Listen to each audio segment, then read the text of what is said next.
সকাল থেকেই আকাশ কালো, মেঘের গুরু গুরু। তার মানে তো এক্ষুনি ফের বৃষ্টি হবে শুরু। তা শুরু হোক, কিন্তু সে যে চলবে সকাল সাঁঝে। শুনতে হবে সারাটা দিন জল তরঙ্গ বাজে। আজকে ছিল ফুটবলে 2 পাড়ায় ফাটাফাটি, কিন্তু এ যা কাণ্ড, না হয় সেই খেলাটাই মাটি।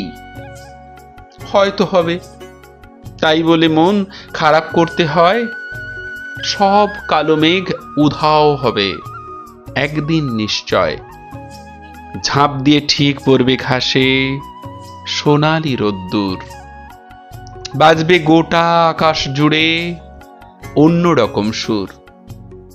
সেই অপরূপ সময় এখন আসছে গুটি গুটি, সঙ্গে নিয়ে ঢাকের বাজনা এবং পুজোর ছুটি।